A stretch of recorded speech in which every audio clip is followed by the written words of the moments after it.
I wake up in a cold sweat. The same dream clawing at the edges of my consciousness like a desperate animal trying to escape. In it, I'm always digging, the shovel biting into cold, unforgiving earth. But I never dig fast enough. The whispers always start, growing louder with every scoop of dirt until they're screaming in my ears. And then the ground beneath me gives way. Tonight was no different. 3 months working at Oakwood Cemetery outside of Williston, North Dakota, and the dreams have become as regular as the sunset. I check my phone, 3:47 a.m. Too early to be awake, too late to fall back asleep. The cheap motel sheets are soaked with sweat despite the chill seeping through the thin walls. Winter comes early up here, especially this close to the Montana border. The weather forecast warned of the first snow next week. Good timing for me to be digging holes for a living. How did I end up here? A geology degree with crushing student loans. Then the oil bust of 2021 that dried up all the decent-paying field jobs across the Bakken Formation. My ex-girlfriend Jamie already had a job lined up in Minneapolis.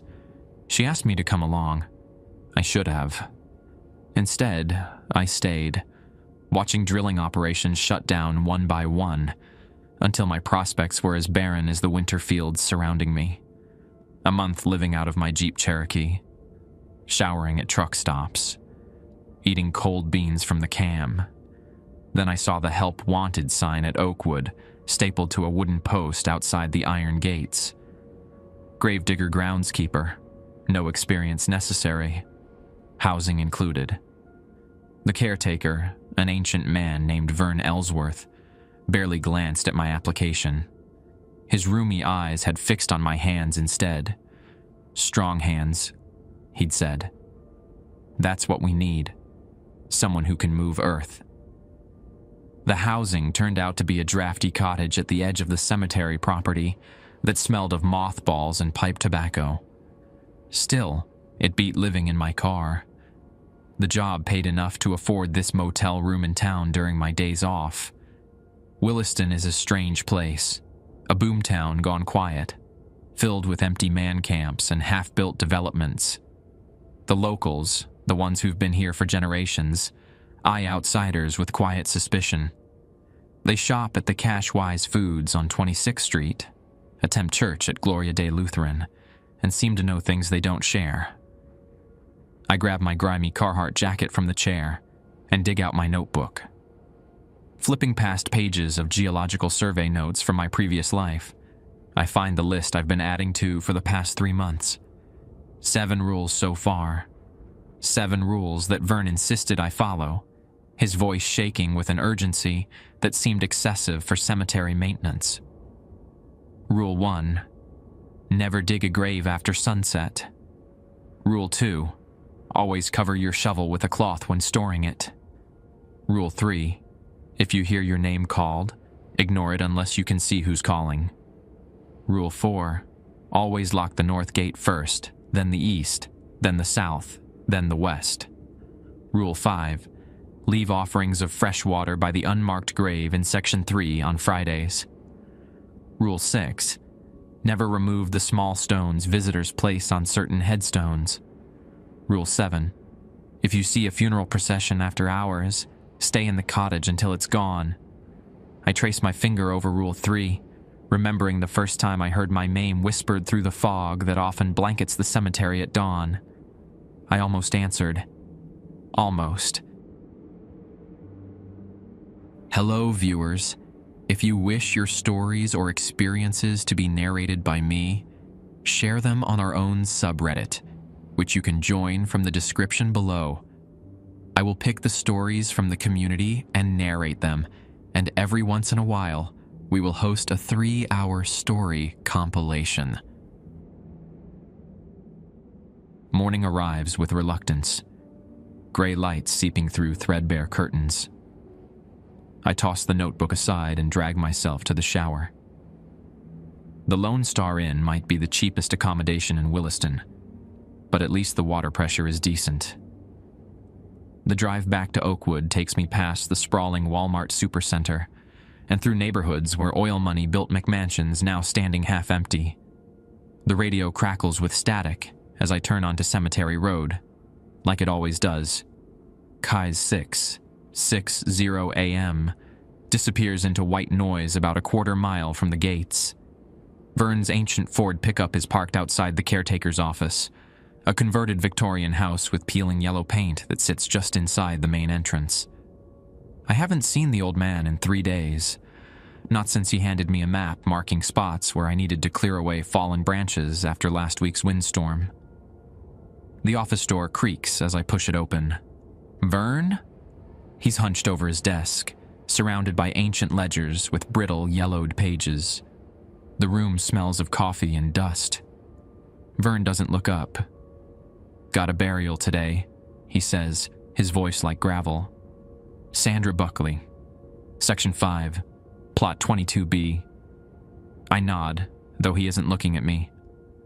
I'll start digging. Wait. He finally raises his head. I try not to stare at the jaundiced whites of his eyes. Sheriff called. Bodies being released late. Funerals at sunset. My stomach tightens. Rule 1. Never dig a grave after sunset. I should start now then, I say, reaching for the plot map on the wall. No. The word comes out sharp. Section 5 floods easy. Dig too early and you'll have a pool by burial time. But the rule? I know the damn rules, Vern snaps, then seems to catch himself. His gnarled fingers trace a pattern on the desk, 3 quick taps, then 2 slow ones. You'll dig at 4. Burial's at 6. You'll be finished before dark. October in North Dakota. Sunset at 6:37 p.m. It would be close. Who was she? I ask, trying to ease the tension. Sandra Buckley? Vern's face changes subtly, lips pressing into a thin line. Lived here all her life. Found dead in her kitchen 3 days ago. He pauses. Sheriff says natural causes. The way he says it makes it clear he doesn't believe it. You knew her? Everyone knows everyone in Williston. He mutters, turning back to his ledgers. She was a handsome before she married. Her grandfather helped establish this cemetery back in 1912. I glance at the old photographs framed on the wall. Sepia-toned images of men in formal attire standing beside freshly dug graves, their faces solemn. I've spent hours studying those pictures during slow afternoons, noting how the cemetery's layout has barely changed in over a century. There's something else, Vern says, sliding a folded piece of paper across the desk. Found this nailed to the north gate this morning. I unfold it, revealing a crude drawing of a circle with 7 lines radiating outward like a child's rendering of the sun. Underneath, written in shaky handwriting, "The sleepers are waking." What does this mean? I ask. Vern takes the paper back, crumples it, and tosses it into the trash. Nothing. Teenagers.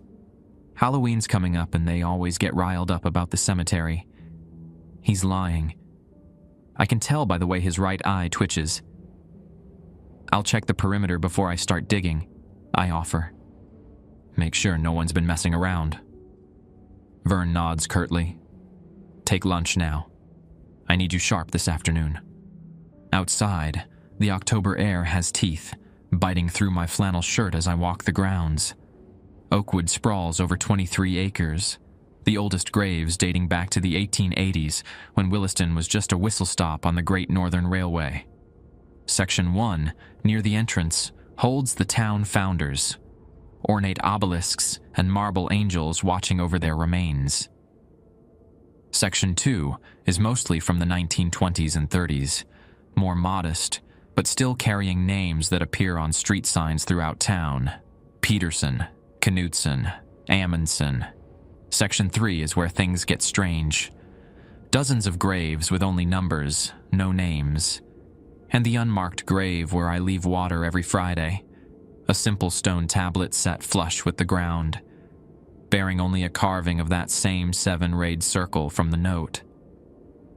I reach Section 5 and find Plot 22B, marked with a small metal flag.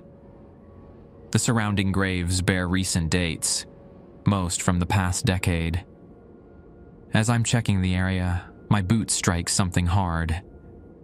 Bending down, I find a small stone figurine half buried in the soil, a crude human shape with no facial features. Something makes me pocket it rather than leave it. As I straighten, a flash of movement catches my eye at the tree line that borders the north edge of the cemetery.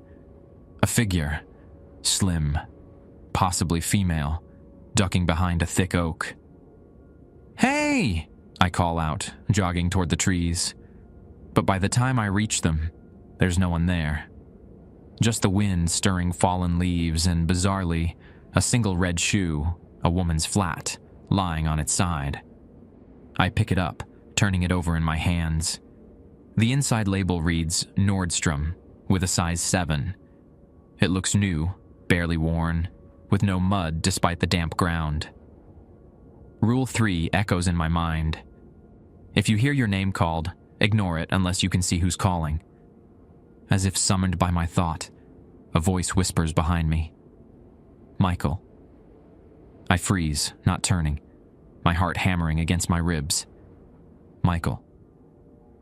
It comes again, closer this time, a woman's voice, soft and familiar in a way I can't place. I keep my eyes fixed on the red shoe, reminding myself of the rule.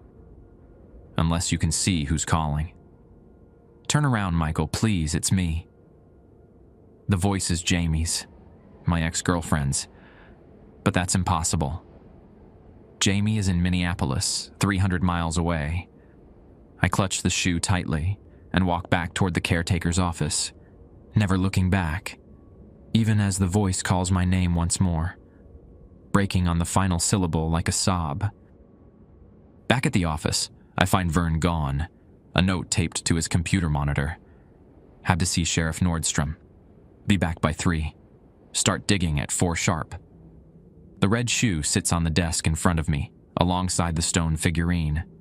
Both seem to mock my attempt to understand what's happening. I've been here 3 months, followed the rules meticulously, and still feel like I'm missing crucial pieces of a larger puzzle. I pull out my phone to search for news about Sandra Buckley's death, but as usual, there's no signal on cemetery grounds. Another quirk of Oakwood that Vern dismissed as just the terrain. With time to kill, I decide to do something I've been putting off for weeks. Explore the caretaker's records. If Vern is hiding something, there might be clues in the old ledgers. The oldest book dates back to 1912, its leather binding cracked and peeling. The pages contain neat columns of names, dates, and plot numbers, occasionally interspersed with handwritten notes. Nothing unusual until I reach entries from 1918, the year of the Spanish flu pandemic. October 1918 shows a spike in burials, often multiple per day, but what catches my eye is a notation beside 7 graves in Section 3. Arrangement complete.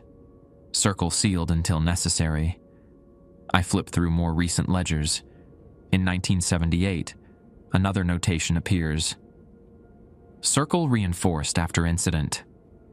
New offering protocol established. And again in 2001. Perimeter secured following breach. Water offerings increased to weekly.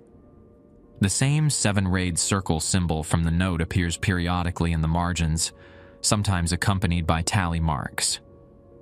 The door bangs open, startling me so badly I knock the shoe to the floor. It's not Vern, but a woman, mid-40s, her blonde hair pulled into a severe bun, wearing a Williston Police Department jacket with Sheriff emblazoned across the back. "You must be Michael Reeves," she says, extending a hand. "Sheriff Lynn Nordstrom." I shake her hand, noting her firm grip and the way her eyes immediately lock onto the red shoe on the floor. "Where did you find that?" Her tone is casual, but her posture stiffens. "Near the north tree line," I answer honestly. "Thought someone might have lost it." She picks it up, turning it over just as I had done. This belongs to Sandra Buckley. My skin prickles. The woman being buried today? Sheriff Nordstrom nods, placing the shoe in an evidence bag she pulls from her pocket. Mind telling me why you're going through cemetery records? I close the ledger, feeling inexplicably guilty. Just trying to learn more about the place. Vern doesn't explain much. That sounds like Vern. She smiles, but it doesn't reach her eyes. I've known him since I was a kid. Man of few words, especially about Oakwood. Did you grow up in Williston? I ask, trying to redirect the conversation. Born and raised. 5th generation. My great-great-grandfather was one of the 7 families that established the town. She gestures to the photographs on the wall. That's him there, Elias Nordstrom, 3rd from the left. I study the image. A stern-faced man with a thick mustache standing beside a freshly dug grave. The same 7-rayed symbol visible on a medallion around his neck. What can you tell me about Sandra Buckley? I venture. Vern mentioned she was found dead in her kitchen. Something flickers across the sheriff's face. Natural causes. Heart failure. That warrants involvement from the sheriff's department. Small town, she replies flatly. I check all deaths personally. She walks to the window, looking out at the cemetery grounds. Beautiful place, isn't it? Peaceful, most of the time. Most of the time? I echo. Every place has its disturbances. She turns back to me. Vern tells me you've been following the rules well. The casual mention of the rules from someone who shouldn't know about them sends a jolt through me. What rules would those be? I ask carefully. Sheriff Nordstrom smiles again, this time with genuine amusement. Don't play dumb, Mr. Reeves. The Oakwood rules. 7 of them, last I checked, though that can change when necessary. Who makes these rules? What happens if they're broken? The rules have always been here, she says, as if that explains everything. As for breaking them, she trails off, then checks her watch. You should start getting ready to dig. It's nearly 3. The funeral's at 6, I point out. That's cutting it close to sunset. Yes, Sheriff Nordstrom agrees. Very close. Almost as if someone wanted to test the boundaries. She heads for the door, then pauses. Oh, I almost forgot. Vern won't be back this afternoon. Family emergency. He didn't mention family. Everyone has family, Mr. Reeves. Even Vern. She pulls out a business card and places it on the desk. Call me when you're finished with the burial, no matter how late. After she leaves, I sit in the suddenly oppressive silence of the office. Without Vern, I'll be handling the burial alone, something I've never done before. He's always been present, watching from a distance, making sure I follow procedures exactly. At precisely 4 p.m., I gather my equipment. Shovel, measuring tape, tarp, and gloves. The temperature has dropped further, and dark clouds mass on the horizon, promising early darkness. Perfect. Plot to 22B is located near a massive oak tree, its branches stretching over several graves like protective arms. I mark out the standard dimensions: 8 feet long, 3 feet wide, 5 feet deep, and begin to dig. The earth is harder than it should be, even accounting for the approaching winter. My shovel strikes something metallic about 2 feet down, producing a hollow ringing sound. Brushing away soil, I uncover an old tin box about the size of a paperback book. The lock is broken, the metal corroded. Inside, wrapped in oilcloth, I find a journal with a faded leather cover. The first page bears an inscription: Property of Clara Hanson, 1957. Sandra Buckley's mother, if I remember Vern's comment about Sandra being a Hanson before marriage. I shouldn't read it. I should continue digging. But the sun is already low, casting long shadows across the cemetery, and some instinct tells me this journal is important. The entries start mundanely enough. A teenage girl documenting high school crushes and family disagreements. Then, in October 1957, found grandmother's papers about the circle. 7 families, 7 sacrifices to keep something contained. They call them the sleepers, and say they've been here since before the town. The cemetery was built to contain them after they were discovered during railroad construction.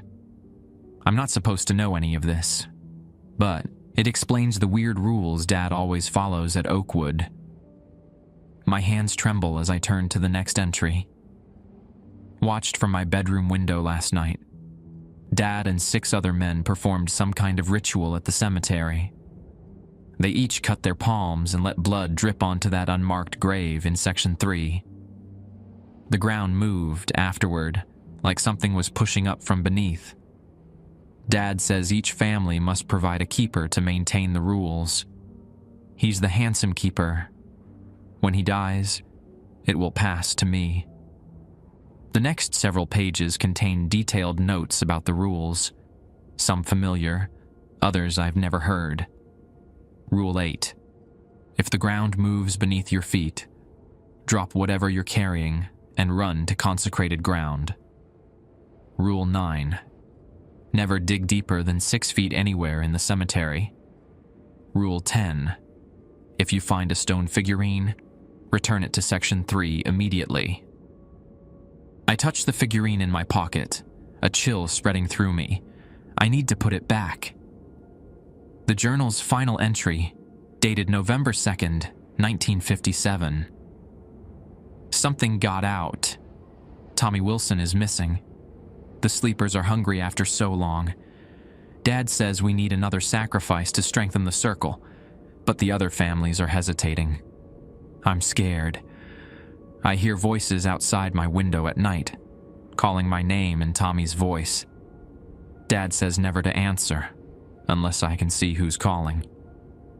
The journal ends abruptly. I check my watch, 5:30 p.m. The grave is only half finished, and the funeral procession will arrive in 30 minutes. I should be digging frantically. Instead, I'm sitting in a partially excavated grave, as the shadows lengthen around me, holding a dead woman's mother's journal that confirms my worst fears. There's something ancient and hungry beneath Oakwood Cemetery, and the 7 rules exist to keep it contained. In the distance, I hear car engines, the funeral procession approaching, and behind that sound, almost too faint to notice, comes a soft scratching from beneath the earth where I sit. I scramble out of the half-dug grave, my boots slipping on the loose soil. The journal goes into my backpack. The stone figurine burns in my pocket. I need to return it to Section 3, but the funeral procession is already turning through the main gates, headlights cutting through the gathering dusk. The first raindrops hit my face as I grab my shovel and dig with desperate energy. 5 feet deep. That's what Vern always insists on, though standard graves elsewhere are often dug to 6. Rule 9 now makes the reason clear. Never dig deeper than 6 feet anywhere in the cemetery. The scratching below has stopped, but I swear I can feel vibrations through the soles of my boots. By the time the procession parks along Cemetery Lane, I've managed to reach the required depth. My clothes are soaked with rain and sweat, my hands raw inside my gloves. The hole looks ragged, unprofessional. Nothing like Vern's precision work. But it will have to do. I spread the tarp beside the grave and set up the lowering devices. Simple straps that will ease the casket into the ground. The funeral home staff will handle most of it. I just need to prepare the site and fill the grave afterward. A line of black umbrellas approaches from the parking area. At the front walks a balding man in a dark suit, Dale Schmidt from Williston Funeral Home. Behind him comes the pallbearers carrying a polished oak casket, then about 20 mourners hunched against the intensifying rain. Schmidt gives me a curt nod as they position the casket over the grave. I stand back, trying to be invisible as the pastor from Gloria Dei steps forward to begin the service. The wind carries his words away before they reach me, but the mourners bow their heads in unison. I scan the gathered faces, wondering which belong to the 7 families mentioned in Clara's journal. Sheriff Nordstrom stands at the back, her face expressionless beneath her hood. Beside her is a girl, maybe 16 or 17, with long dark hair plastered to her pale face by the rain. She's staring directly at me with an intensity that makes my skin crawl. The service ends quickly, the weather forcing brevity. The casket is lowered efficiently, and Schmidt hands me a ceremonial handful of dirt to cast into the grave. As the mourners disperse toward their cars, the teenage girl breaks away and approaches me. "You're the new Gravedigger," she says. Not a question.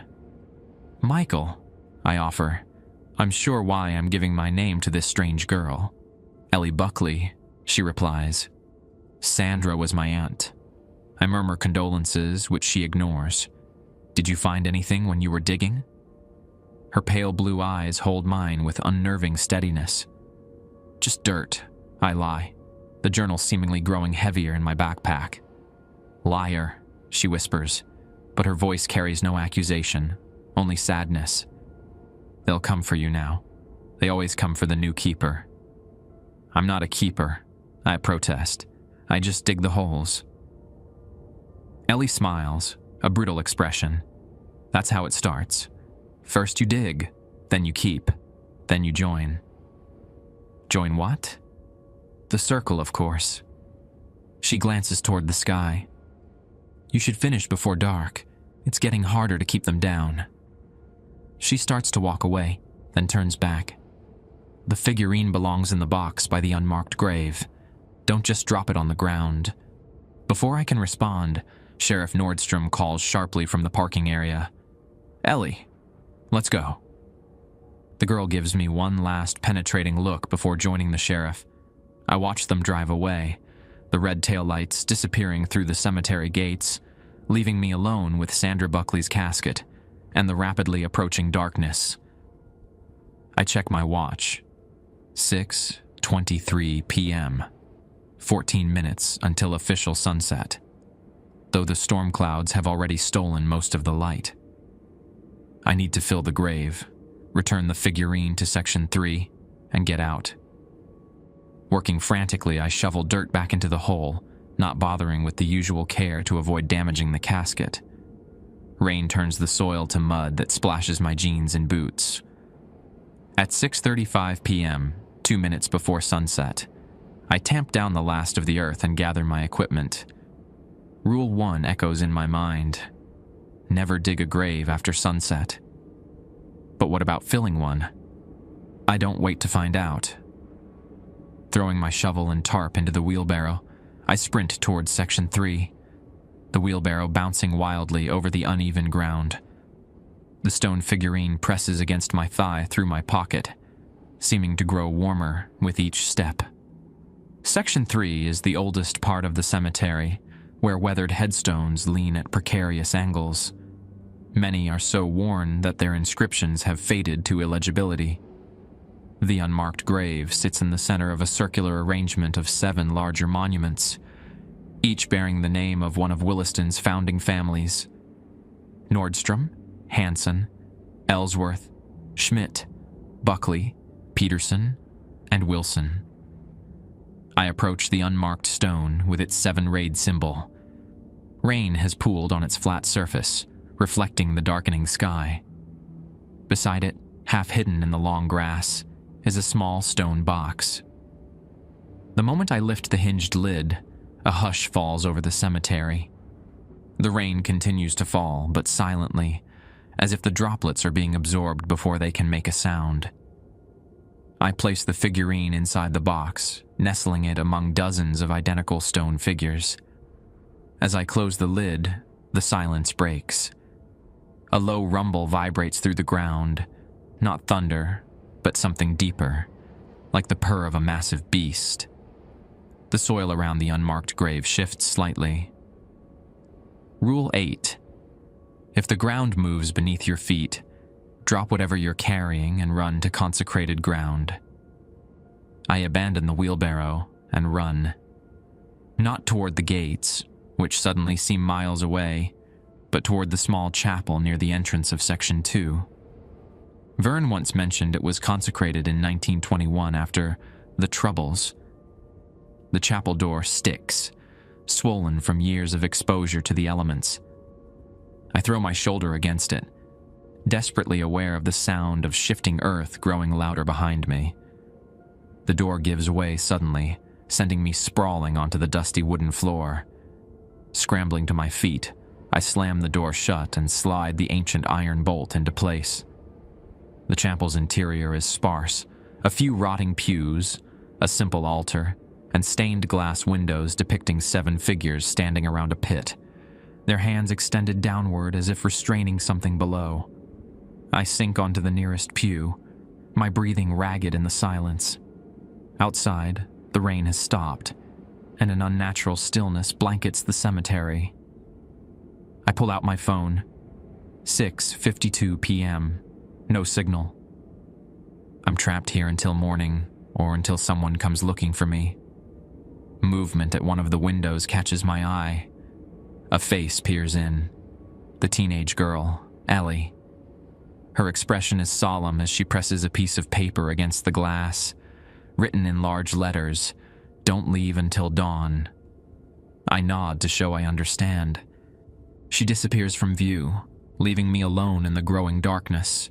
To keep my mind occupied, I pull out Clara's journal again, skimming through the earlier entries for anything I might have missed. Near the middle, several pages have been torn out, leaving jagged edges. After these missing pages, Clara's handwriting changes, becoming more hurried and slanted. The sacrifice worked. Tommy's body was never found, but the ground settled again. Dad says it will hold for another generation if we maintain the circle. I'm to be the next Hansen keeper, but I don't want this burden. The dreams have started, digging in the earth while something watches from below. I snap the journal shut, unsettled by how closely her dreams match my own. Outside, something scratches at the chapel door. Not urgently, but with patient persistence, like an animal that knows its prey is cornered. I move away from the door, deeper into the chapel. The altar draws my attention.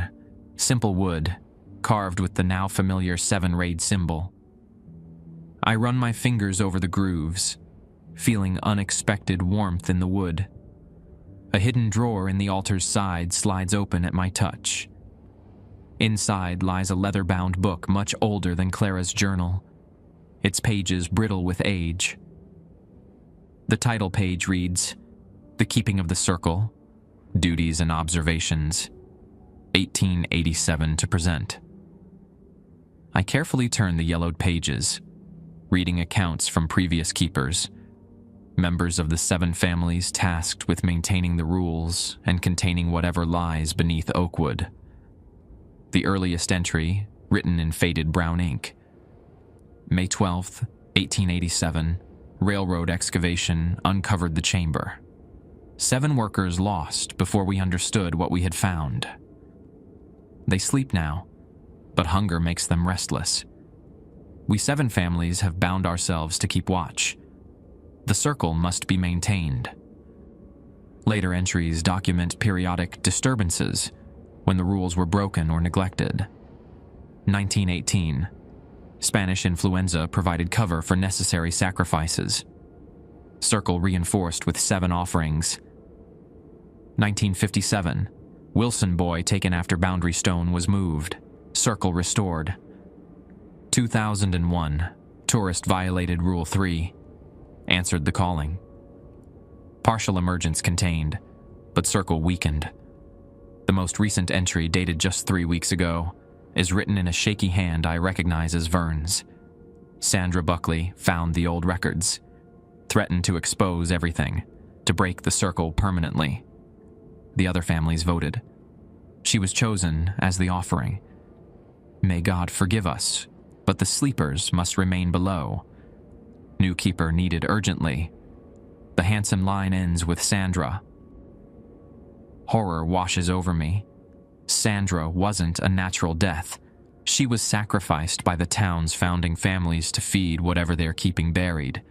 And now they need a new keeper to replace the handsome family's representative. A new keeper like me, who was hired with suspicious ease, who has been carefully taught the rules, who has already begun having the dreams. The scratching at the door stops suddenly. In the silence that follows, I hear a voice. Vern's. Michael, are you in there? It's safe now. You can come out. I stay frozen, remembering Rule 3.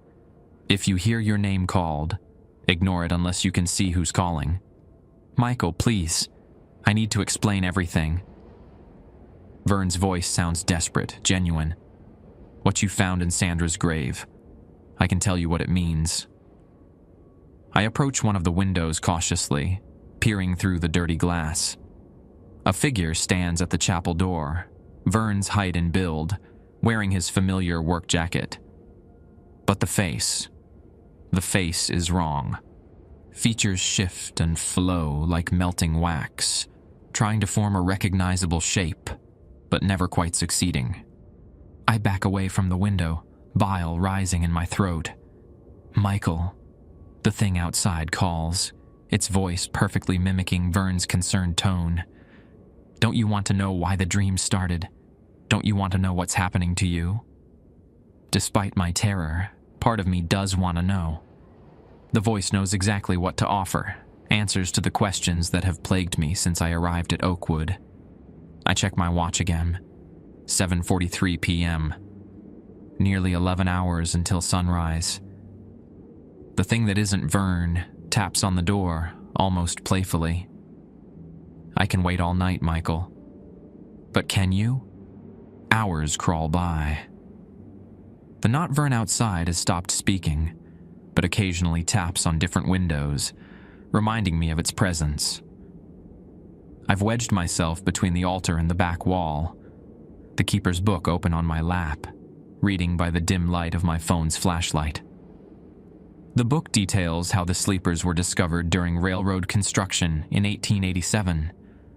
Workers uncovered what they thought was a cave system beneath what would become Williston.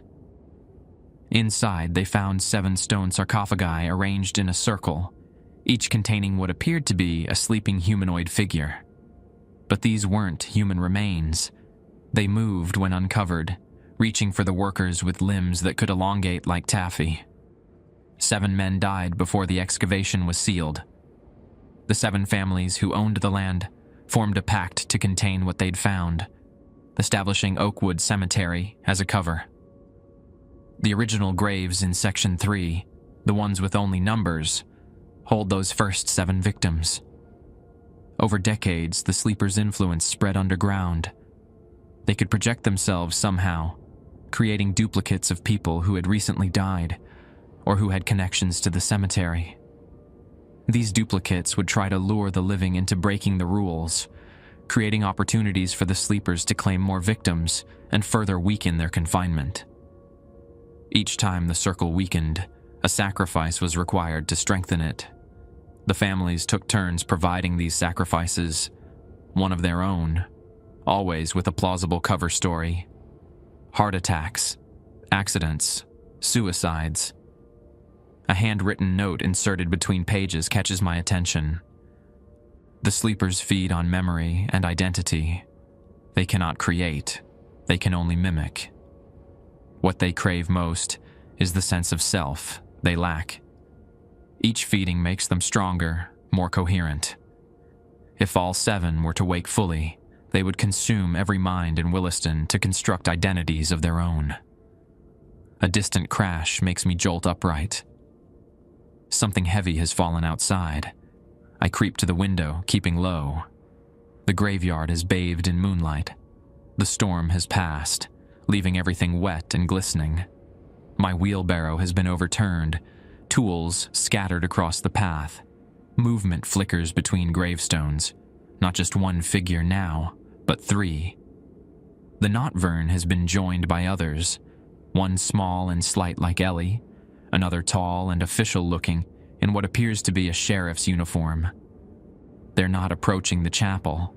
Instead, they're methodically searching the cemetery, moving with unnatural coordination. Hunting. The phone in my hand buzzes suddenly, a text message despite the lack of signal bars. The number is unknown. Stay put. Real Vern coming at dawn with others. Not safe. Do not answer any voices. As I stare at the message, another arrives. They can't get into consecrated ground, but will try to trick you out. Offerings disturbed. Circle weakening. I text back, "Who is this?" The reply comes immediately. LEB using emergency system. Battery dying. Stay put. The figures outside have noticed the light from my phone. They converge toward the chapel with frightening speed, moving in a disjointed manner that reminds me of stop-motion animation. I duck down, killing the light, but it's too late. They've spotted me. 3 faces press against different windows simultaneously. Vern, Sheriff Nordstrom, and Ellie. But all wrong, their features sliding and reshaping as if struggling to maintain human form. "Michael," they call in unison, their voices perfectly matched to the originals. "We need your help. The circle is breaking." I retreat to the altar, clutching the keeper's book against my chest like a shield. The real Ellie's text said Vern is coming at dawn. That's still hours away. "You can't stay in there forever," not Sheriff Nordstrom calls. "The consecration is failing. It's been years since anyone maintained it properly." That gives me an idea. The book mentioned consecrated ground as a barrier the sleepers couldn't cross. If the chapel's protection is failing, perhaps it can be reinforced. I scan the small space for anything useful. Behind the altar, a small cabinet yields a promising find. A tarnished silver box containing communion supplies. A cup, a plate, a bottle of wine so old the label has disintegrated, and a tin of stale communion wafers. I've never been particularly religious, but I grew up attending Lutheran services with my grandmother in Minnesota. I remember enough to improvise a blessing. The things outside seem to sense my intentions. Their tapping becomes more insistent, their calls more desperate. "Don't waste your time," not Ellie says, her voice childlike and mocking. "You can't reconsecrate ground without proper authority." I ignore her, arranging the communion items on the altar. The book didn't specify who needed to maintain the consecration, just that it needed to be done. "The world has changed, Michael," not Vern adds. "The old ways don't work anymore. There's no power in those symbols." I pour the ancient wine into the cup, place a wafer on the plate, and begin reciting what I remember of the communion liturgy. The words feel strange in my mouth, but I push through, improvising where my memory fails. A shriek from outside interrupts me, a sound no human throat could produce. The not Ellie figure backs away from her window, face contorted in what might be pain. Encouraged, I continue the ritual, speaking with more confidence now. I make the sign of the cross over the elements, then walk the perimeter of the chapel, tracing the same symbol at each window and the door. The creatures outside retreat further with each blessing. Their forms waver more violently now, struggling to maintain human appearance. The not Vern's face suddenly slips entirely, revealing something beneath that makes me stagger back in horror. A featureless oval with 7 pulsing indentations where eyes and mouth should be. By the time I complete the circuit and return to the altar, the windows show only empty cemetery grounds. The mimics have retreated, at least for now. Exhausted, I sink onto a pew. The adrenaline that's been keeping me alert begins to ebb, leaving me shaky and hollow. I check my phone. 1:17 a.m. Still hours before dawn. A loud crack from above makes me look up. A thin fissure has appeared in the chapel ceiling, running from the door to the altar. As I watch, it widens slightly, and a trickle of soil spills onto the floor. Rule 9 echoes in my mind. Never dig deeper than 6 feet anywhere in the cemetery. But what if they can dig upward? I grab my phone and text Ellie. They're trying to come up from below. What do? No response. Her battery must be dead, or the emergency system no longer working. The crack widens further. The ground beneath the chapel must be honeycombed with tunnels dug by the sleepers over decades. If they can't enter consecrated ground directly, they'll undermine it until it collapses. I flip frantically through the keeper's book, looking for anything that might help. Near the end, a chapter titled Emergency Measures catches my eye. Most of the instructions involve complex rituals requiring multiple participants, but one stands out: temporary containment. The instructions are simple but disturbing. In dire circumstances, when the circle is breached, a single keeper may establish temporary containment through blood offering. This method buys time only, hours, not days, and carries significant risk to the keeper, who may become bound to the emerging sleeper. More soil sifts down as the crack continues to expand. I don't have much choice. The ritual requires a personal item, blood freely given, and a binding phrase. I dig through my pockets and find my geology field compass, a graduation gift from my father. Following the book's instructions, I place the compass on the altar. Using a sharp edge from the communion plate, I cut my palm and let blood drip onto the compass. With my blood, I bind you, I recite, feeling ridiculous and desperate at once. By my will, I contain you. Until dawn breaks, return below. For several seconds, nothing happens. Then my compass begins to spin wildly, its needle whirling like a propeller. The blood I dripped onto it doesn't roll off, but instead is absorbed into the metal, staining it crimson. The crack in the ceiling stops expanding. The air in the chapel grows frigid, my breath fogging in front of my face. The spinning compass slows, then stops, its needle pointing directly toward the unmarked grave in Section 3. A voice that seems to come from everywhere and nowhere speaks directly into my mind. Accepted, bound until dawn. But we have tasted you now, Michael Reeves. We know your dreams, your fears, your desires. The voice sounds like mine, but with undertones of something ancient and alien, a hollow echo beneath the words. You dig to find truth, to uncover what lies beneath, so much like us. My vision blurs, and suddenly I'm not in the chapel anymore, but standing at the edge of an impossibly deep pit.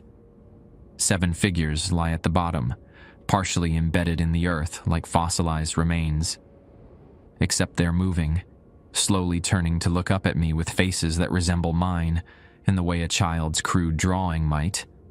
Recognizable, but fundamentally wrong. Join us, they whisper in unison. Become the 7th. The circle needs completion. I jerk back to awareness, finding myself sprawled on the chapel floor. The crack in the ceiling has sealed itself, leaving only a jagged line to show where it had been. My compass sits on the altar, now permanently stained red, its needle still pointing unerringly toward Section 3. My hand throbs where I cut it, but the wound has changed. The edges have darkened to an unnatural blue-black color, and tiny lines radiate outward along my veins like frost patterns on glass. The book had warned of becoming bound to a sleeper. I think I understand now what that means. I've bought myself time until dawn, but at a cost I'm only beginning to comprehend. Outside, the cemetery lies quiet under the moon. No sign of the mimics, but I don't trust the silence. I check my phone again. 2:23 a.m. Less than 4 hours until sunrise. The binding should hold until then. I hope. My mind races, trying to piece everything together. What about the stone figurines? What role do they play? Anchors. Each one represents a victim claimed by the sleepers. When properly placed in Section 3, they help maintain the binding. When removed, she trails off. Someone's been removing them deliberately, I realize, setting them around the cemetery for people like me to find. Yes, drawing new potential victims into the cycle, creating chaos. The presence in my mind shifts suddenly, as if Anna is being pulled away. "They're coming," she warns, her voice fading. "Remember, trust the Buckleys. Find Ellie. She knows more than she should for her age. Anna's voice cuts off abruptly, replaced by the same hollow, many-toned whisper I heard earlier. "Did you enjoy your chat, Digger? Little Anna is so resilient. A pity her usefulness is ending." I try to shut out the voice, focusing on the blood-stained compass still sitting on the altar. The needle spins lazily now, as if the connection to Section 3 is weakening. The binding fades, the voice confirms.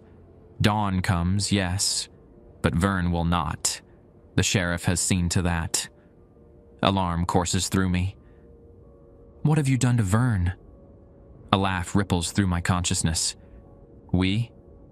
Nothing. Humans harm each other far more efficiently than we ever could. Such inventive cruelty." Before I can respond, a sharp pain lances through my marked arm. I roll up my sleeve to find the dark lines have formed a distinct pattern, a crude version of the 7-rayed circle. The skin around it has taken on a grayish tone, cold to the touch. Beautiful, isn't it? The voice purrs, the mark of belonging. I stumble to the chapel door, suddenly desperate for fresh air, for escape from this voice in my head. The iron bolt slides open under my touch despite my earlier struggle to close it. Rule 3 flares in my mind, a warning. But it's daylight I crave, not the false promise of rescue. Just a glimpse of the sky to remind myself that a world exists beyond this nightmare. I open the door a crack. The cemetery lies quiet under pre-dawn gloom. The eastern sky shows the first hint of gray light. Maybe an hour until true sunrise. Movement near the main gates catches my eye. Headlights. A vehicle pulling up outside the cemetery. Hope surges. Perhaps Vern has arrived early, until I see the distinctive light bar of a sheriff's department SUV. The vehicle parks, and Sheriff Nordstrom steps out, looking fresh and composed in a clean uniform. She's alone and moves with purpose toward the cemetery gates, a large keyring in hand. I close the chapel door silently, retreating into the shadows. If what Anna told me is true, Nordstrom is actively working to free the sleepers. Her arrival before dawn can't be good. Through the window, I watch as she unlocks the gates. West first, then south, then east, then north, the reverse of Rule 4. Even from a distance, I can see her satisfied smile as she completes the improper sequence. The ground trembles slightly, a ripple passing through the earth like a stone dropped in water. The sheriff walks confidently towards Section 3, stopping at the unmarked grave with its 7-rayed symbol. From my hiding place, I can't see exactly what she's doing, but when she straightens, she's holding what appears to be a jar filled with dark liquid. She pours it over the unmarked grave, the liquid soaking into the ground unnaturally fast. Rule 5. Leave offerings of fresh water by the unmarked grave in Section 3 on Fridays. Whatever Nordstrom is pouring, it's definitely not water. The soil around the grave begins to steam in the cold morning air. She's breaking the binding. Anna's voice returns suddenly, weaker than before. The water dilutes their essence, keeps them diffuse. Blood strengthens them. Blood, I repeat, horrified. Buckley blood, Sanders blood. They saved it from her autopsy. The implications hit me like a physical blow. The entire death, the funeral, the burial, all orchestrated to bring a sacrifice close to Section 3, to harvest blood for this ritual. As the sheriff finishes pouring the contents of the jar, the ground around the unmarked grave begins to sink, creating a shallow depression. She steps back, watching with evident satisfaction. I need to stop her. But how? My marked arm hangs uselessly at my side now, too heavy to lift properly. The binding ritual has progressed further than I realized. A new vehicle appears at the gates. An old blue pickup truck I don't recognize. It parks haphazardly, and a slight figure jumps out, running into the cemetery. Ellie Buckley. She carries something bulky wrapped in cloth. The sheriff hasn't noticed her yet, too focused on the sinking ground in Section 3. I should warn Ellie somehow, but opening the door might give away my position. Let her come, the voice in my head suggests. Let her join us. 2 new vessels instead of 1. Shut up, I mutter, pressing my forehead against the cool glass of the window. I watch as Ellie makes her way stealthily through the graves, approaching Section 3 from the opposite direction from Nordstrom. Whatever Ellie's carrying, she's handling it carefully. The sheriff finally notices her, turning with a speed that seems too quick, too fluid for a normal human. Eleanor Buckley, she calls, her voice carrying clearly through the pre-dawn stillness. You're trespassing on closed property. Ellie stands her ground. I'm a Buckley. This cemetery belongs as much to my family as to yours. Your family's claim weakened with Sandra's death. The balance has shifted. That's where you're wrong, Ellie replies, unwrapping the cloth-covered object. The line doesn't end with Aunt Sandra. She holds up what appears to be an old leather-bound book, similar to the Keeper's volume I found in the chapel. My grandmother Clara left this for me. She knew what you were planning. She prepared me. Nordstrom takes a step forward, her hand moving to her service weapon. You're 16, Eleanor. You cannot be the Buckley Keeper. I was recognized last month at the spring equinox. Grandma Clara performed the ritual before she died. This new information connects with what Anna told me. The Buckleys opposed the Nordstroms, tried to maintain the binding. Clara must have initiated Ellie as a keeper to ensure the Buckley family would still have representation if something happened to Sandra. Nordstrom laughs, the sound unnaturally high. Even if that's true, you're alone. The circle requires 7. The Petersons are gone. The Hansons end with Sandra. The Wilsons. She gestures at the sinking ground. Well, Anna will be fully incorporated soon. Vern is indisposed and Dale Schmidt stands with me. You murdered Aunt Sandra, Ellie accuses, her voice steady despite her youth. You've been planning this for years. Not murder, sacrifice, necessary for the transition. You're insane if you think you can control them. The sheriff smiles coldly. The Nordstroms have prepared for generations. We have methods your family wouldn't understand. While they're talking, I notice more movement at the gates. A procession of vehicles has arrived silently. 3 cars and a van. People emerge, moving with coordinated purpose towards Section 3. I recognize Dale Schmidt from the funeral. The others are strangers to me, but they move with the unnatural fluidity I've come to associate with the sleeper's mimics. Your reinforcements have arrived, Ellie says, nodding toward the approaching group. But they're not what you think. Nordstrom turns, her posture shifting from confidence to uncertainty. Dale? Schmidt approaches, his face pleasant, but blank. Good morning, Lynn. Beautiful day for a resurrection, isn't it? The others?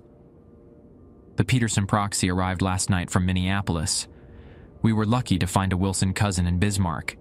And this, he gestures to a tall, gaunt man, is technically a Hanson by marriage, good enough for our purposes. Something is wrong, The sheriff's composure slips visibly. "Where's Rogers?" "I sent him to collect Vern."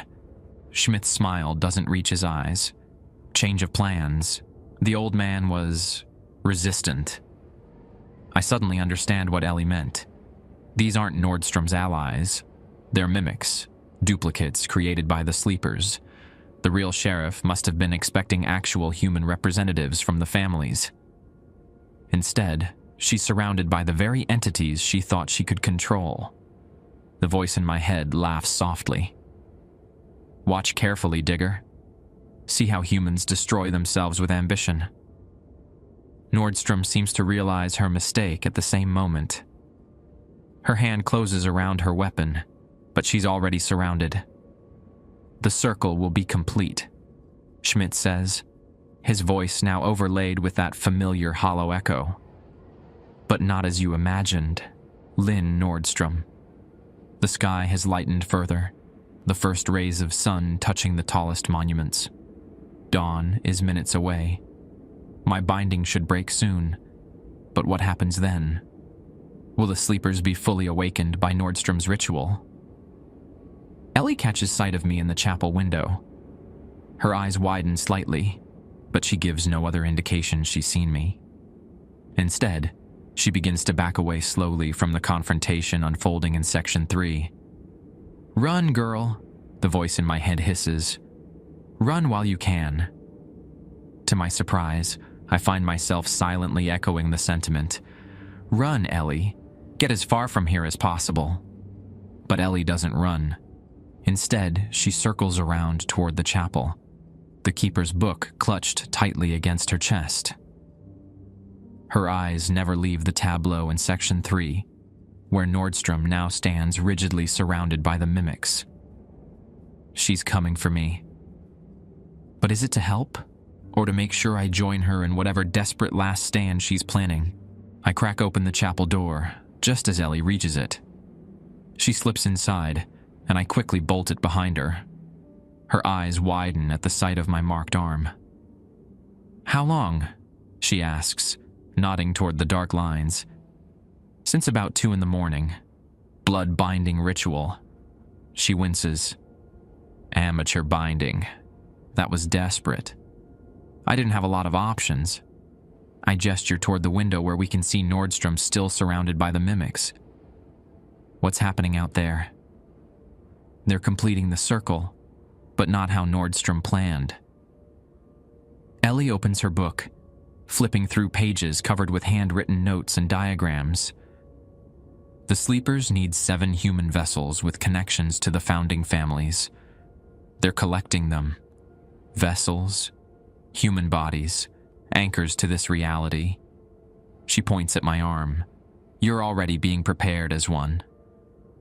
The sun breaks fully over the horizon, rays of light streaming through the chapel windows.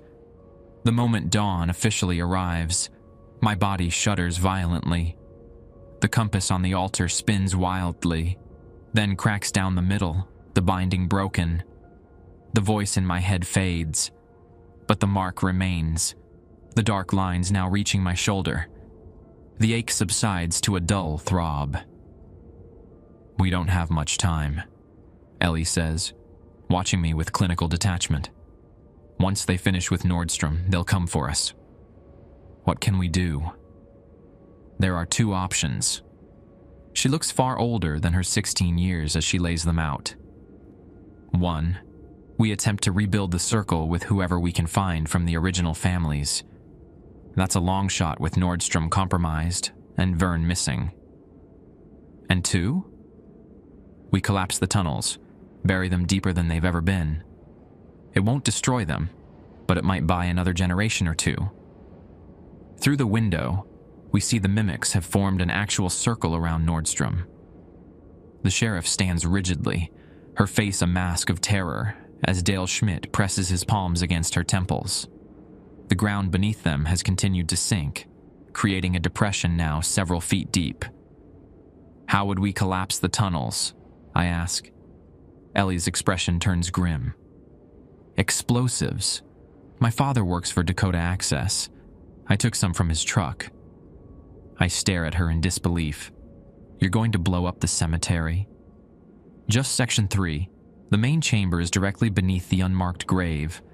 If we can cause a sinkhole there, it might collapse their dwelling space. It's an insane plan, but I don't have a better one. What do you need me to do? First, we need to slow your transformation. It's progressing too quickly. She pulls a small vial of cloudy liquid from her pocket. Drink this. What is it? Family recipe. Mostly graveyard dirt, holy water, and some herbs. It tastes like wet dog, but it'll help. I take the vial hesitantly. You're sure? Number. But we're short on options. Fair enough. I down the contents, gagging at the earthy, bitter taste.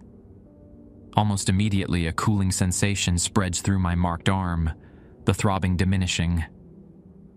It won't reverse the process, Ellie explains, but it should slow it down enough to keep you functional for a few more hours. Outside, something has changed. The mimics have backed away from Nordstrom, who remains standing in the center of their circle. But her posture is different. Straighter, unnaturally rigid, her head tilted at an odd angle. They've taken her, Ellie murmurs. That's one vessel claimed.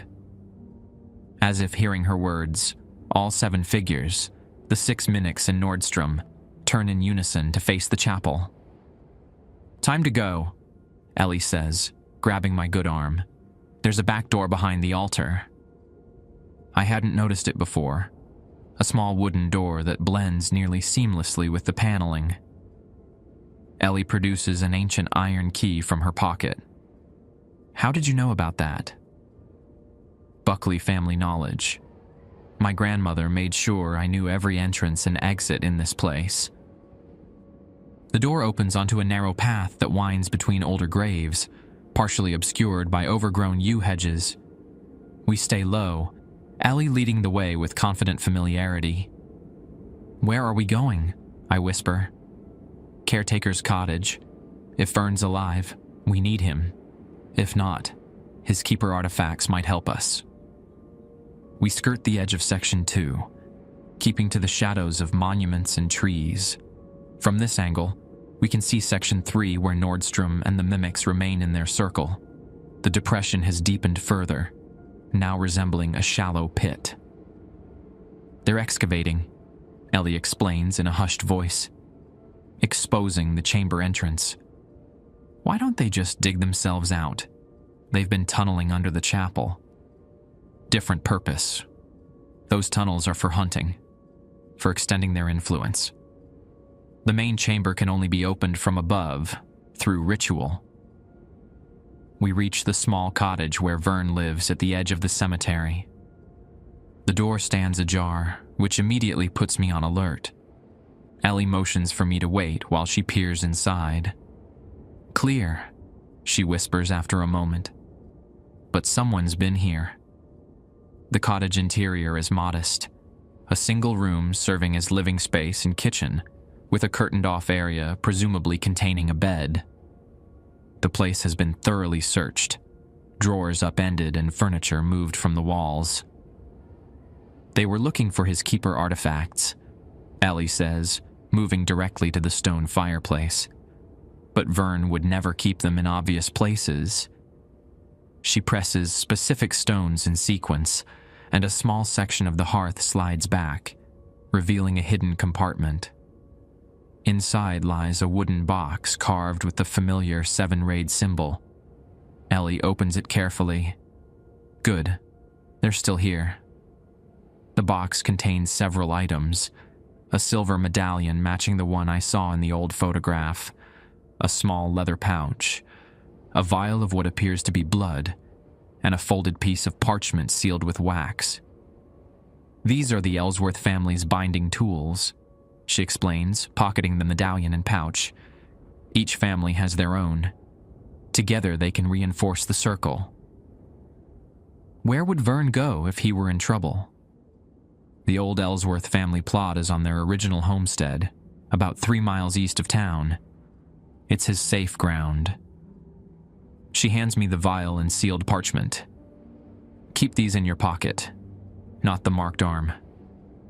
As I tuck them away, a phone on the table buzzes with an incoming text. Ellie grabs it, reading quickly. "It's for you," she says, handing it over. The message comes from an unknown number. "Michael, get out now. They know what you are. You're the key. AW. Anna Wilson," somehow reaching out from within the Sleepers Collective. "What does she mean, what you are?" I ask. Ellie hesitates, then speaks carefully. "You're not here by accident, Michael. There's a reason you keep having the dreams. A reason the rules came so easily to you." I'm listening. The original pact in 1887 included a safeguard. If the circle ever faced complete failure, a descendant with the right sensitivity would be drawn here, a failsafe. The pieces click into place with sickening clarity. Are you saying I'm related to one of the 7 families? The Wilsons. Your maternal grandmother's maiden name was Wilson, wasn't it? I stare at her in shock. How could you possibly know that? We've been tracking descendants for generations. When the position at Oakwood opened up, certain signs were monitored. Dreams about digging, sensitivity to spiritual disturbances, geological training. You matched the profile. My mind reels. I'd applied for the job out of desperation, or so I thought. But the dreams had started before I came to Williston, back in Minneapolis. I'd attributed them to stress, to the breakup with Jamie, to my uncertain future. So I was manipulated into coming here? By who? Vern? Not just Vern. The remaining true keepers, my grandmother, Vern, and a Peterson cousin in Fargo.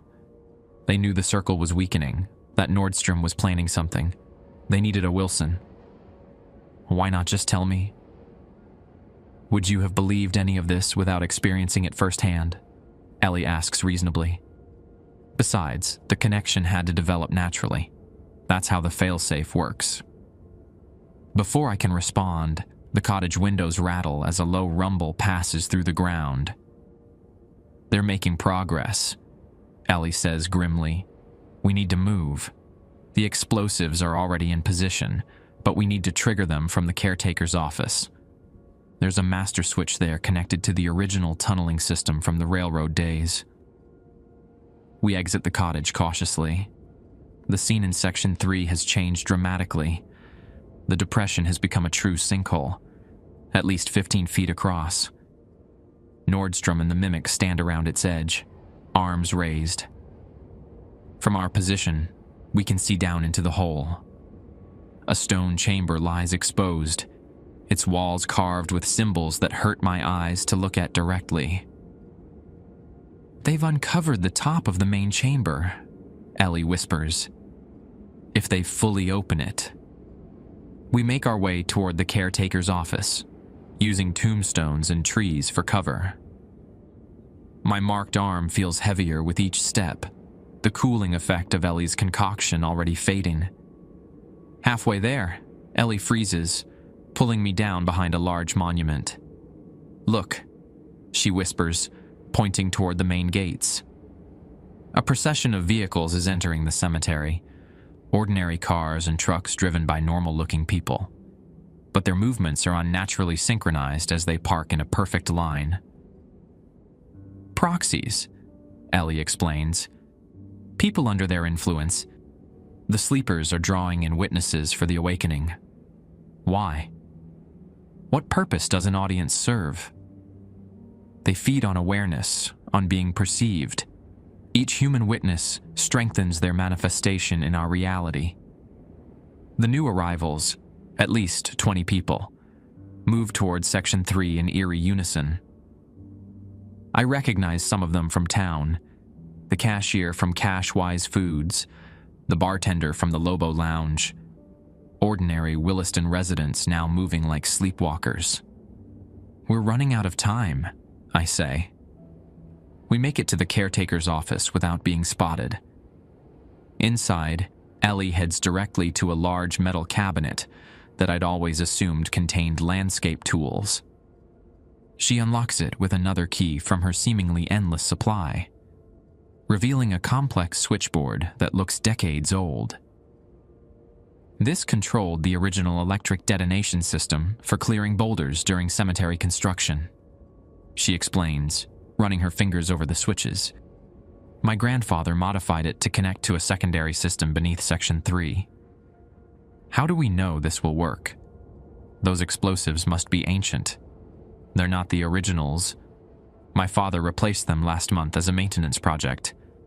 The town council approved it, without realizing what they were authorizing.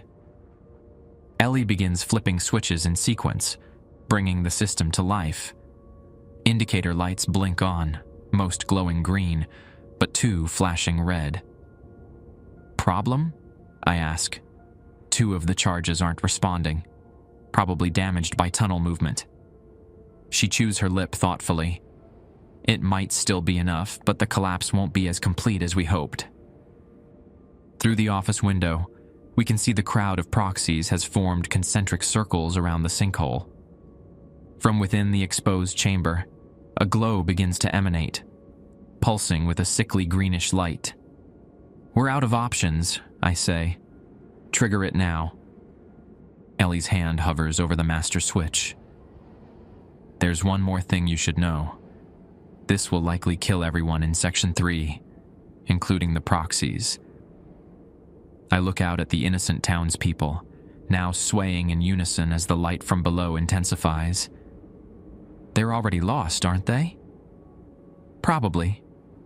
But some might have been recoverable, given time. An impossible choice. But as the light grows brighter and a high-pitched tone begins to fill the air, I know we've run out of time for ethical debates. Do it, I say. Ellie flips the switch. Nothing happens. She tries again, toggling it back and forth with increasing urgency. Something's wrong. The circuit isn't completing. As if in response to her words, the voice returns to my mind. But different now. Stronger. More cohesive. Did you really think we wouldn't find your little explosives, Michael Wilson? The voice is almost conversational. They've been neutralized, but we appreciate knowing your plans. It helps us anticipate your next move. Ellie looks at me, recognizing from my expression that something is wrong. They're in your head again? I nod, then notice movement outside the window. A figure is approaching the office. Sheriff Nordstrom, moving with the unnaturally fluid gait that confirms she's now a vessel. Company coming, I warn, pointing. Ellie curses under her breath, pulling a revolver from her jacket pocket. At my shocked expression, she says simply, Buckley family heirloom. Iron bullets. But we both know a single gun won't save us now. Back door, Ellie whispers, pulling me toward a narrow hallway behind Vern's desk that I'd never noticed before. The old house is a maze of architectural afterthoughts, additions and modifications accumulated over a century. We slip through just as the front door opens. Nordstrom's footsteps are unnaturally quiet, but I can sense her presence like a cold weight pressing against my consciousness. The hallway leads to a screened-in porch that must have once overlooked gardens, now long overgrown.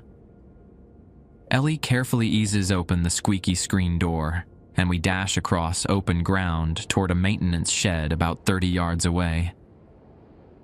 We need to get to Section 1, Ellie says once we're safely inside the shed. The small space is crammed with landscaping equipment and smells of gasoline and motor oil. The original 7 families' crypts are there. They built in a fail-safe. Different from me, I hope. I mutter, rubbing my marked arm, which has begun to tingle unpleasantly. The family crypts were constructed with special properties. They contain, I guess you'd call them reset mechanisms. For what? For when things go this wrong. Each family built their tomb with a contingency plan. The Buckley's crypt contains a device that can call the remaining true keepers. The Ellsworths has something that can temporarily blind the sleepers to our presence. The roar of an engine interrupts her explanation. Through a grimy window, we see a pickup truck careen through the cemetery gates and skid to a halt near the caretaker's office. A frail figure emerges, leaning heavily on a walking stick. "Vern," I breathe, relief washing through me. "He's alive." But our relief is short-lived.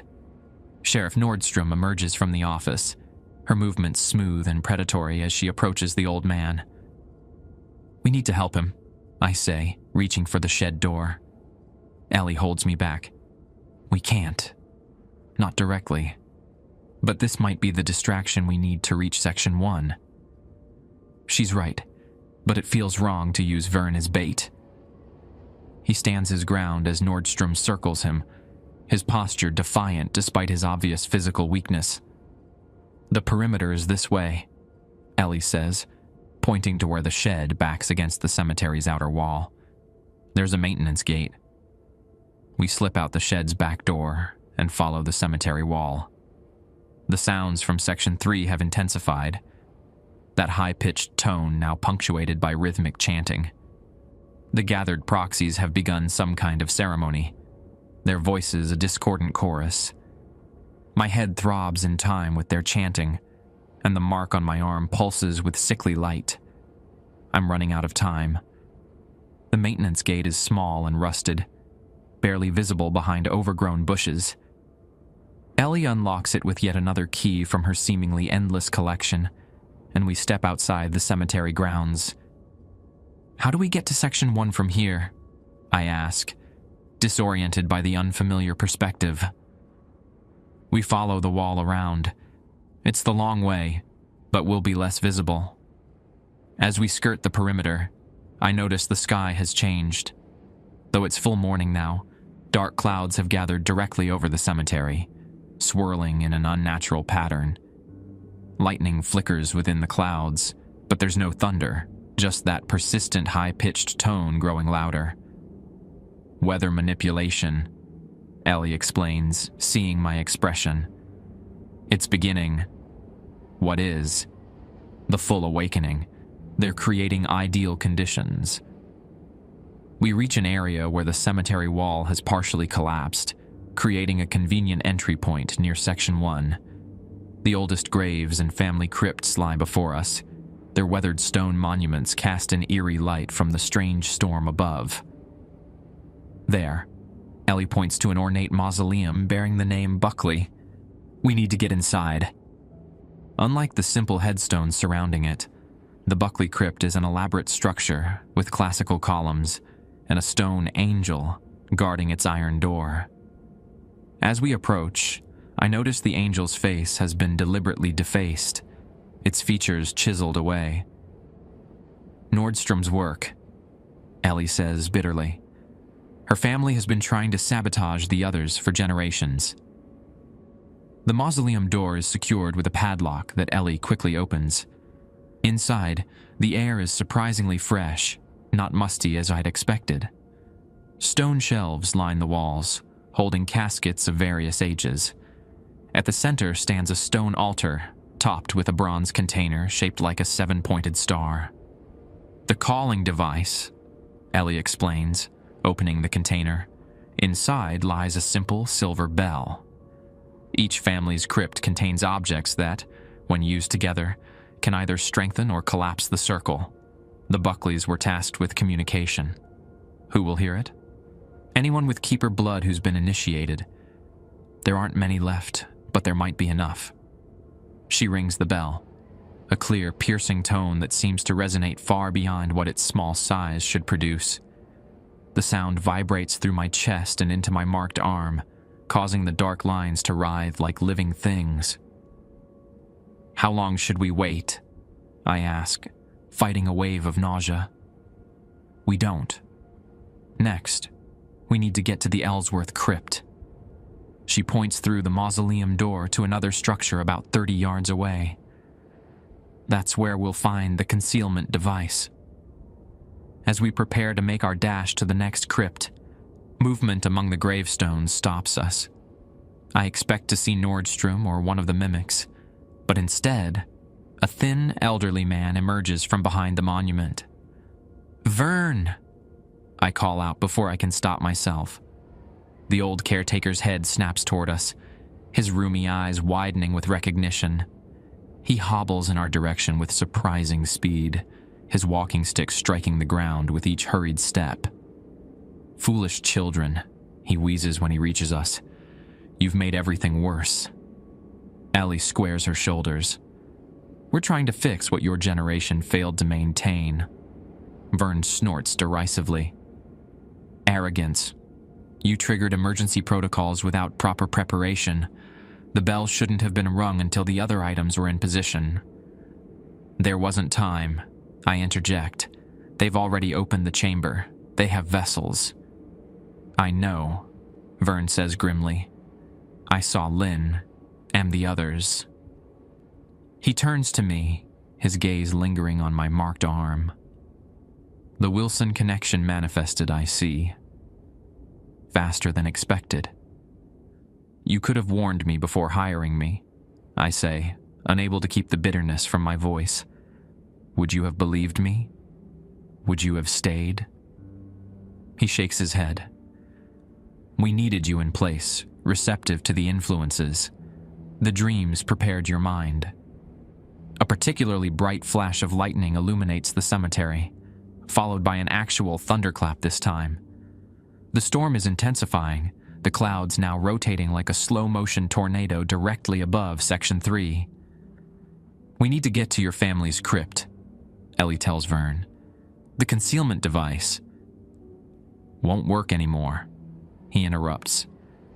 "Not with the chamber open. We need something stronger now." "Like what?" I demand. Vern eyes me speculatively. "Your binding is progressing. That creates possibilities." "I'm not offering myself as a sacrifice," I say flatly. "Not sacrifice. Redirection." Vern pulls a small leather book from his pocket. "There's a way to use your connection to one of the sleepers, likely the one that absorbed Anna Wilson, to confuse their collective consciousness. I'm still connected to Anna, I realize. She warned me through a text message, said I was the key." Vern nods, a spark of hope lighting his tired eyes. "That's it. If Anna's consciousness still exists separately within the collective, we might be able to amplify her, use her as a wedge." "To do what?" Ellie asks skeptically. "To split their attention, create a window for us to reach the central mechanism in the Peterson crypt." "What's in the Peterson crypt?" I ask. "A shutdown switch. Crude but effective. It will collapse all the tunnels simultaneously." "I thought that's what the explosives were for," I say, confused. "Amateur approach," Vern dismisses with a wave. "The Peterson device uses the sleeper's own energy against them. It redirects the power they're currently channeling to awaken themselves." Another crash of thunder, loud enough to make the ground vibrate. The chanting from Section 3 has changed, becoming faster and more urgent. "They're in the acceleration phase," Vern says grimly. "We have minutes, not hours." We make our way through Section L toward the Peterson family crypt, a stark, modernist structure that stands in contrast to the Victorian elegance of the older mausoleums. As we approach, I notice strange symbols etched into its concrete walls. Not the seven-rayed circle, but complex mathematical formulas and diagrams. "Alfred Peterson was a physicist," Vern explains, seeing my interest. He understood the sleepers differently from the others, as energy patterns rather than entities. His approach was more scientific. The crypt door is sealed with what appears to be a sophisticated electronic lock, remarkably out of place among the ancient stones. "I can't open this," Ellie admits, staring at the keypad. "The Petersons never shared their codes with the other families." Vern steps forward. They shared with the Ellsworths. We've always been the neutral party. He taps a complex sequence into the keypad. Nothing happens. They must have changed it, he mutters, trying another combination. The lock remains stubbornly engaged. Meanwhile, the mark on my arm has spread across my chest now, the dark lines forming complex patterns that pulse with each heartbeat. The pain has subsided into a strange numbness, as if that part of my body no longer fully belongs to me. We need another way, Ellie insists, her young face tense with urgency. I step toward the door, drawn by an instinct I don't understand. The moment my marked hand touches the metal surface, the symbols on my skin light up in response to the mathematical engravings on the wall. It recognizes your Wilson connection, Vern breathes. The Wilsons and Petersons were research partners. The lock clicks open, and the heavy door swings inward. Unlike the Buckley crypt, the Peterson mausoleum contains no caskets, no obvious burial spots. Instead, the interior resembles a laboratory, with walls lined with equipment that somehow looks both antiquated and futuristic. At the center stands what appears to be a control panel surrounding a glass cylinder that reaches from floor to ceiling. Inside the cylinder, suspended in some clear fluid, floats a small, irregular object that resembles a piece of basalt. "What is that?" I ask, approaching the cylinder. "A fragment of the original chamber wall," Vern explains, "the only piece ever successfully removed. Alfred Peterson discovered it retained a sympathetic connection to the larger structure. Whatever happens to this fragment affects the whole." Ellie examines the control panel. "How do we activate it?" "We need to channel energy through the Wilson connection," Vern says, looking at my marked arm. "The binding ritual you performed created a conduit. Incomplete, uncontrolled, but potentially useful. What do I do?" "Place your marked hand on the cylinder. Your connection to Anna Wilson should allow you to direct energy through the fragment." "Should?" I repeat skeptically. "There are no guarantees with technology this old, integrating with forces this complex." From outside the crypt comes the sound of approaching footsteps, many sets moving in unnatural synchronization. "They've found us," Ellie whispers, drawing her revolver. "Make your choice quickly, Michael," Vern urges. "If the vessels reach us, it's over." I look at the cylinder, at the unremarkable rock floating inside that somehow holds the key to collapsing the sleeper's dwelling. I think of Anna Wilson, trapped for 60 years in a nightmare existence, fighting to maintain her humanity. Of Sandra Buckley, sacrificed by her neighbors and friends to feed ancient, hungry things. The footsteps grow louder, accompanied by that high-pitched tone that now feels like it's coming from inside my own head. "Do it," Ellie urges. "Now!" I press my marked palm against the cool glass. Immediately, the dark lines on my skin illuminate, energy flowing visibly from my body into the cylinder. The rock inside begins to glow with the same sickly light that pulses beneath my skin. Pain explodes through my arm and chest, as if something is being torn from me cell by cell. I try to pull away, but can't. My hand is fused to the glass surface. Through the haze of agony, I hear Vern chanting something in a language I don't recognize. Ellie stands guard at the door, her gun aimed at the entrance. The first figure appears, Dale Schmidt, his face now barely human, features shifting and flowing. Behind him comes Nordstrom, and then others, the proxies from town, their eyes glowing with that same greenish light. "Remember Rule 3, Vern whispers urgently in my ear. "If you hear your name called, ignore it unless you can see who's calling." As if summoned by his words, voices begin to call to me. Jamie, my parents, professors from college, friends from my past, each voice perfect, each one begging me to stop, to release the cylinder. I close my eyes, focusing on the connection I feel to Anna Wilson. In my mind, I visualize reaching for her, pulling her consciousness forward through the binding that links us. "Anna," I whisper, "help me." A new voice speaks, not from outside, but from within the connection itself. "Channel through me, Michael. I'll be your conduit." The pain intensifies until I'm certain I can't bear another second. Then, abruptly, it transforms into a rush of power so intense that light streams from my eyes and mouth. The rock in the cylinder spins faster and faster, its glow changing from green to blinding white. "It's working!" Vern shouts over a roar that seems to come from everywhere at once. The ground beneath the crypt begins to shake violently. The proxies at the door stumble backward, their coordinated movements failing as the connection to their controllers weakens. "The tunnels are collapsing!" Ellie cries, bracing herself against a wall. The cylinder shatters suddenly, the rock inside disintegrating into fine dust that swirls in a miniature vortex before vanishing completely.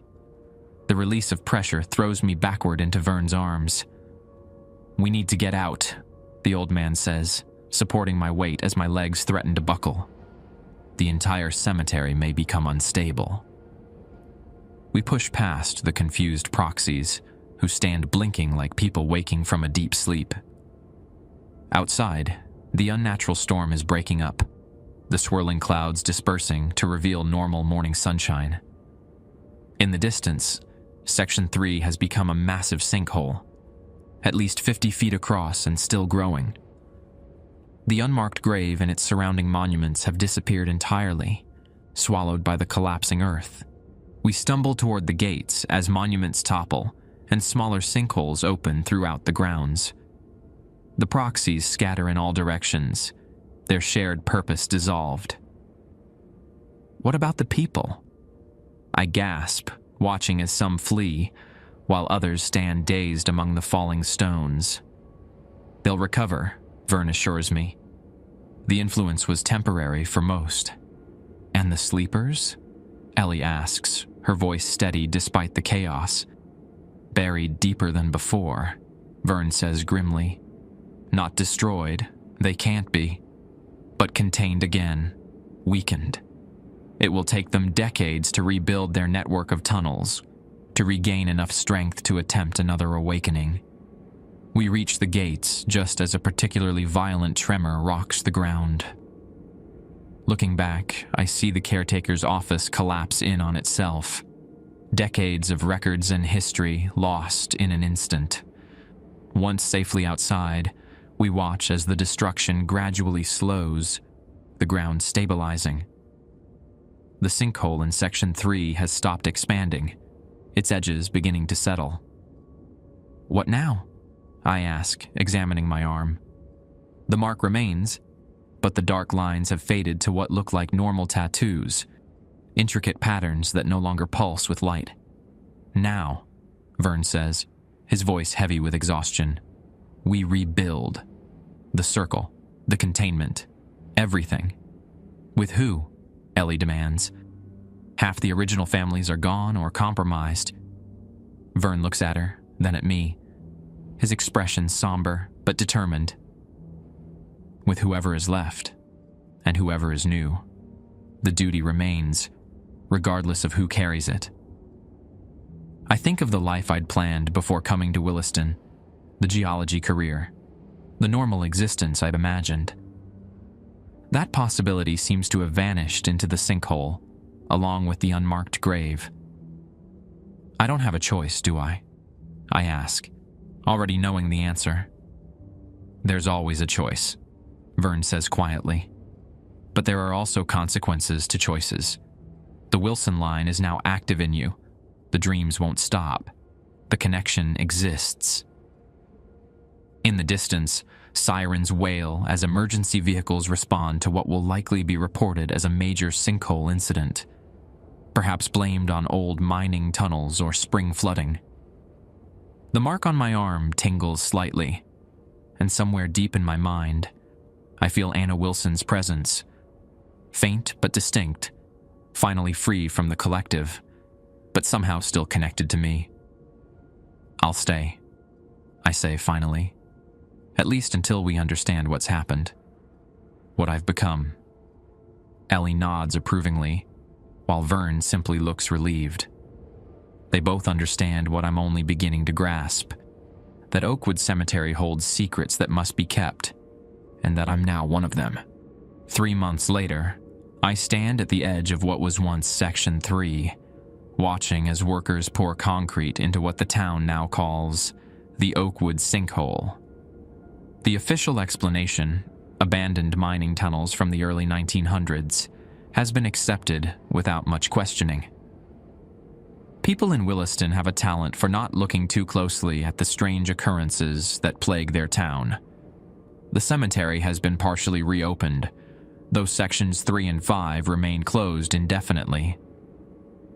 I've taken over as official caretaker now that Vern has retired to focus on his health. In reality, he spends most days teaching me and Ellie the deeper knowledge of keepers, preparing us for the responsibilities we've inherited. My new cottage, rebuilt where Vern's once stood, is sparse but comfortable. The dreams haven't stopped, but they've changed. I no longer wake in terror, drenched in sweat. Instead, the dreams have a purpose now, showing me weak points in the new containment, places that need attention. The mark on my arm remains, a permanent reminder of my connection to what lies below. Sometimes late at night, I feel Anna Wilson's presence, a gentle consciousness that brushes against mine like a cat seeking warmth. She rarely speaks now, but when she does, her warnings are always accurate. Vern believes she's become a kind of watchdog, monitoring the sleepers from within. Sheriff Nordstrom survived physically, but remains in a psychiatric facility in Bismarck, diagnosed with catatonic schizophrenia. The other vessels, including Dale Schmidt, have similar conditions.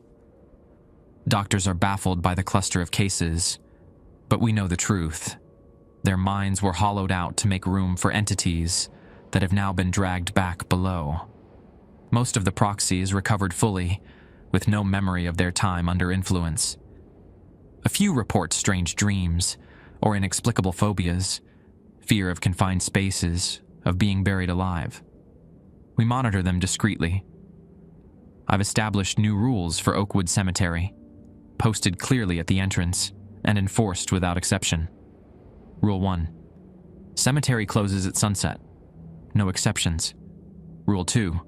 No excavation without prior written approval. Rule 3. Do not remove or disturb any stones, markers, or artifacts. Rule 4. Report any unusual sounds, sights, or ground movement to the caretaker immediately. Rule 5. Stay on designated paths. Rule 6. No overnight parking or camping on cemetery grounds. Rule 7. Respect the dead and their resting places. Simple, reasonable cemetery regulations to the average visitor. Secret safeguards to those who know what they're really protecting against. Ellie visits daily after school, absorbing Buckley family knowledge from journals and artifacts her grandmother left behind. At 16, she balances AP Physics homework with ancient binding rituals with remarkable adaptability. Sometimes I envy her. She's had her entire life to prepare for this role. I'm still catching up. The Wilson family grimoire, recovered from a safe deposit box in Bismarck using keys found in Vern's cottage, sits on my desk, half its pages still unread. The book contains generations of observations about the sleepers, theories about their origins, and methods for managing the connection I now share with them. Some nights I can't bear to read further. Other nights I can't stop turning pages. Today, I'm placing a new unmarked stone in what will become the reimagined Section 3, a simple granite tablet bearing the 7-rayed circle. Beneath it, I bury a box containing 7 stone figurines, each carved by hand in my cottage during the long winter evenings. Anchors, Ellie calls them. Tethers to keep the circle strong. As I smooth the earth over the small box, I feel a familiar pressure against my consciousness.